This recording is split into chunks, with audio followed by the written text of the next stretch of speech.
Surah Al-Furqan ayat 53 yang berbunyi A'udzubillahi minasyaitonirrajim.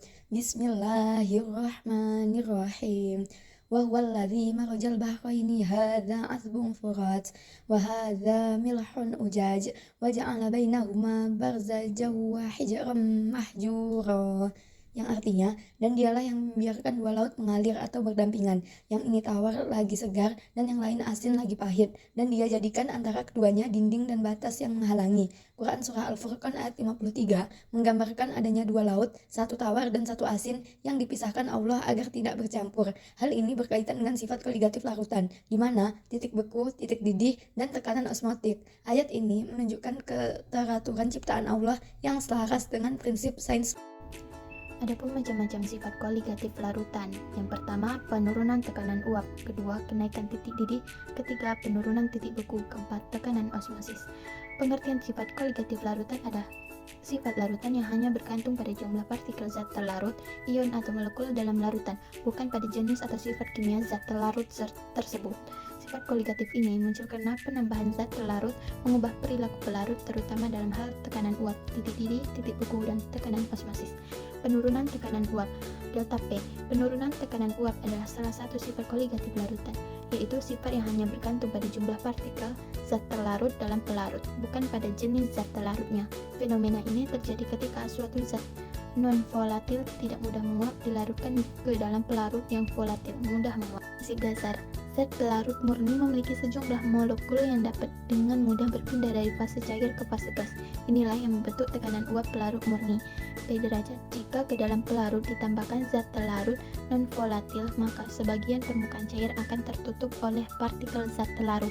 Akibatnya, jumlah molekul pelarut yang dapat menguap berkurang. Hal ini menyebabkan tekanan uap pelarutan P menjadi lebih rendah daripada tekanan uap pelarut murni. Contohnya, air laut, karena mengandung garam, tekanan uapnya lebih rendah dibandingkan air tawar.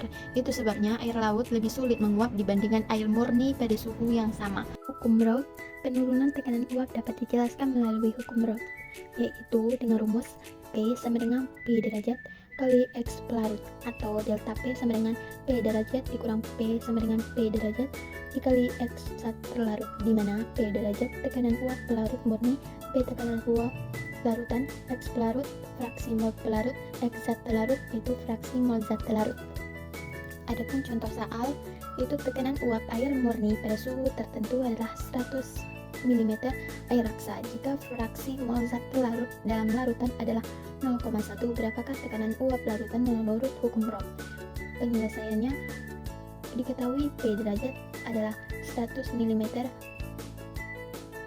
air raksa, X zat terlarut adalah 0,1, maka X pelarut sama dengan 1 dikurang 0,1 sama dengan 0,9. P sama dengan 100 kali 0,9 sama dengan 90 mm air raksa. Kenaikan titik didih. Pengertian. Kenaikan titik didih adalah salah satu sifat koligatif larutan, yaitu sifat larutan yang hanya bergantung pada jumlah partikel zat terlarut dan bukan pada jenisnya. Fenomena ini terjadi ketika zat terlarut dan volatil tidak mudah menguap, dilarutkan ke dalam pelarut, sehingga titik didih larutan menjadi lebih tinggi daripada titik didih pelarut murni. Selanjutnya, prinsip dasar. Pelarut murni mendidih ketika tekanan uapnya sama dengan tekanan eksternal, biasanya 1 atm. Saat zat terlarut non-volatil ditambahkan, terjadi penurunan tekanan uap, seperti yang sudah kita bahas sebelumnya. Karena tekanan uap lebih rendah, larutan memerlukan suhu yang lebih tinggi untuk mencapai tekanan uap yang sama dengan tekanan eksternal. Akibatnya, titik didih larutan meningkat. Contoh, merebus mie atau pasta dengan garam. Air yang ditambahkan garam membutuhkan suhu lebih tinggi untuk mendidih. Hal ini membuat pasta atau mie lebih cepat matang karena suhu air lebih panas dibandingkan air murni.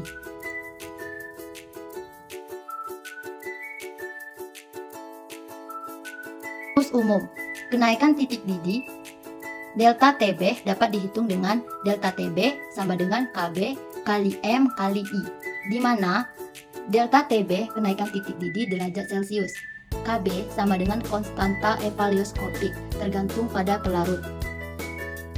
M. Molalitas larutan, mol zat larut atau kilogram pelarut.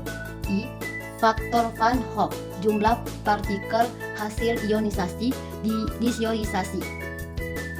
Jumlah kenaikan titik didih larutan yang dibuat dengan melarutkan 10 gram NaCl ke dalam 200 gram air. Diketahui mR NaCl sama dengan 58,5 gram atau mol. Kb air sama dengan 0,52 derajat Celcius Kg atau kilogram air. I. Faktor Van Hoff, NaCl sama dengan 2. Titik didih air murni sama dengan 100 derajat Celcius. Penyelesaian, hitunglah mol NaCl. N sama dengan 10 per 58,5 sama dengan 0,171 mol. Hitunglah molalitas. M sama dengan 0,171 per 0,200 sama dengan 0,855 atau kilogram. Hitung delta TB. Delta TB sama dengan I kali Kb kali M sama dengan 2 kali 0,52 kali 0,855 sama dengan 0,889 derajat Celcius. Titik didih larutan. TB sama dengan 100 tambah 0,889 sama dengan 100,89 derajat Celcius. Jadi, kenaikan titik didih sama dengan 0,89 derajat Celcius dan titik didih larutannya adalah 100,89 derajat Celcius. Penurunan titik beku. Penurunan titik beku adalah salah satu sifat koligatif larutan, yaitu sifat fisik larutan yang hanya bergantung pada jumlah partikel zat terlarut, bukan pada jenisnya. Fenomena ini terjadi ketika zat terlarut non-volatil tidak mudah menguap dilarutkan dalam suatu pelarut, sehingga titik beku larutan menjadi lebih rendah dibandingkan titik beku pelarut murni. Contoh sehari-hari, garam ditaburkan pada es saat membuat es krim tradisional. Garam menyebabkan titik beku air turun, sehingga campuran es garam bisa mencapai suhu di bawah 0 derajat Celcius dan membekukan adonan es krim tersebut. Adapun dasar teori, dalam pelarut murni, partikel pelarut dapat tersusun rapi menjadi padatan dalam kurung membeku pada suhu tertentu. Ketika zat terlarut ditambahkan, partikel-partikel asing tersebut mengganggu keteraturan susunan kristal pelarut. Akibatnya diperlukan suhu yang lebih rendah agar pelarut bisa membentuk padatan. Inilah yang menyebabkan terjadinya penurunan titik beku. Rumus umum penurunan titik beku, delta Tf sama dengan Kf dikali M dikali I. Keterangan delta F sama dengan penurunan titik beku dalam kurung derajat Celcius. Kf konstanta penurunan titik beku molar. Derajat Celcius kilogram per mol kas untuk setiap larut. M sama dengan molaritas larutan dalam kurung mol per kilo pelarut. I sama dengan faktor Van Hoff jumlah ion yang dihasilkan. Misalnya NaCl I sama dengan 2. Adapun contoh soal, dalam 100 gram air dilarutkan 1 mol zat non-elektrolit.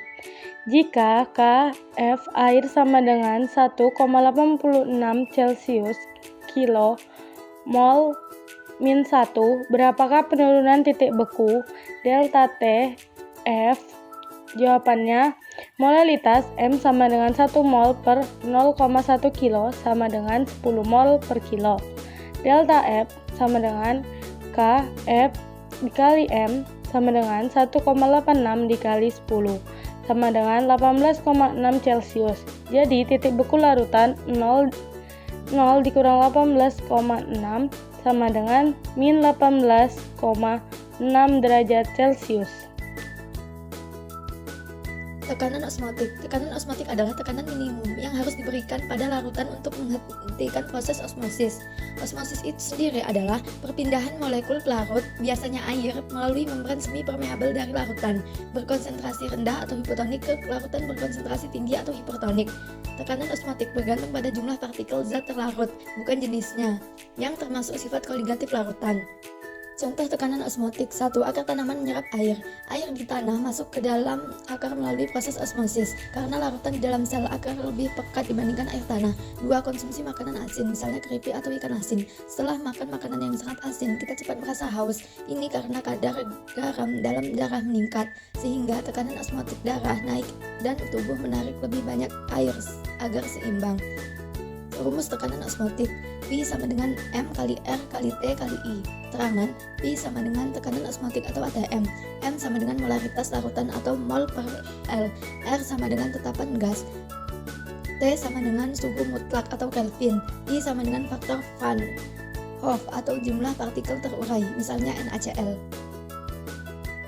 Contoh soal, hitung tekanan osmotik larutan 0,1 m NaCl pada suhu 27 derajat Celcius.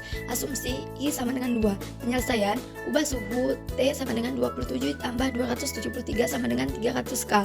Gunakan rumus P sama dengan M kali R kali T kali I.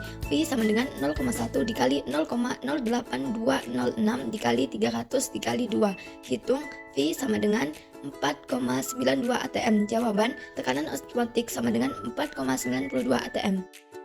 Kamus istilah asing. Partikel adalah bagian kecil dari suatu zat. Molekul adalah gabungan dua atom atau lebih yang terkait secara komisiatif. 3. Koligatif, sifat larutan yang hanya bergantung pada jumlah partikel zat terlarut, bukan jenisnya. Titik beku, penurunan titik beku pelarut akibat penambahan zat terlarut yang tidak mudah menguap. Titik didih adalah suhu ketika tekanan uap cairan sama dengan tekanan luar. Zat adalah sesuatu yang memiliki massa dan menempati ruang. Molalitas adalah ukuran konsentrasi dari suhu zat terlarut di dalam suatu larutan dalam hal jumlah zat dalam jumlah massa tertentu dari pelarut. Suhu adalah ukuran derajat panas atau dinginnya suatu benda. Tekanan osmotik adalah minuman yang harus diberikan pada larutan untuk menghentikan aliran pelarut secara osmosis melalui membran semi permeabel. ATM adalah atmosfer. Larut adalah suatu yang melarutkan zat terlarut. Larut adalah zat yang tercampur dan menyebar rata dalam pelarut membentuk larutan.